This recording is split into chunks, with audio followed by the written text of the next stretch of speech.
అని అప్పుడు ఎవరో అధికారి అత్యుత్సాహంతోనో లేదా తెలివితేటలతోనో అతి తెలివితేటలతోనో ఒక సిస్టమ్ చెప్పాడు. మనం 5 ఏళ్ల డేటా తీసుకొచ్చాడు. ఏడాదికి 650 నుంచి 700 కోట్ల రూపాయలు రాష్ట్ర ప్రభుత్వం కడుతుంది ఇన్సూరెన్స్ కి.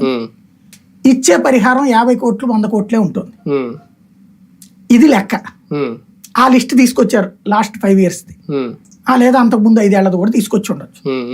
తీసుకొస్తే అది చూసి సరే ఇంత మనం ఎందుకు తగలబెట్టాలి, దాని బదులు ఇన్సూరెన్స్ ఆ కంపెనీ కట్టుకునే బదులు మనమే ఒక ఇన్సూరెన్స్ కంపెనీ పెట్టేద్దాం అని ఒక ప్రపోజల్. వెంటనే అప్పుడు ఇన్సూరెన్స్ మేమే ఇన్సూరెన్స్ సంస్థ పెడతామని ఈ అధికారులే దిక్కుమాలిన సలహాలు ఇచ్చారు. ఇస్తే అధికారి చెప్పిన మాట వినేసి ఇన్సూరెన్స్ కంపెనీ పెట్టడానికి పర్మిషన్ కేంద్రాన్ని అడిగాడు జగన్ సర్కార్. వాళ్ళు నవ్వుకున్నారు.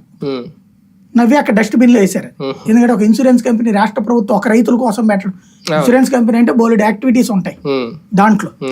అట్లాగే ఒక రాష్ట్ర ప్రభుత్వం ఇన్సూరెన్స్ కంపెనీ పెట్టేది ఏంది అని అట్లాంటిది మన కాన్స్టిట్యూషన్ ఒప్పుకోదు.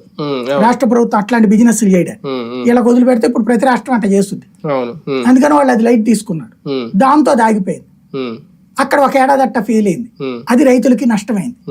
అప్పుడే పవన్ కళ్యాణ్ గొడవ చేసిన, చంద్రబాబు గొడవ చేసిన తర్వాత సిస్టమ్ ఏం పెట్టేశారంటే ఈ 600 కోట్ల ఒక ఫండింగ్ గా మన దగ్గరే ఉంచుతాం, వాళ్ళకి ఇచ్చే బదులు అదే డబ్బులు రైతుకి ఇస్తాం పరిహారం రూపంలో. ఇక్కడ పోయేది 100-200 కోట్లే కదా పరిహారం, మనకి 400 కోట్లు మిగులుతుంది అని చేసి లెక్కేశారు. అక్కడ ఏమవుతుందంటే ఎప్పుడైతే ఇదివరకు ఇన్సూరెన్స్ కంపెనీ వాడు రూపాయి మిగిల్చుకోవడం కోసం చేస్తాడు, ఇక్కడ ఇప్పుడు ప్రభుత్వం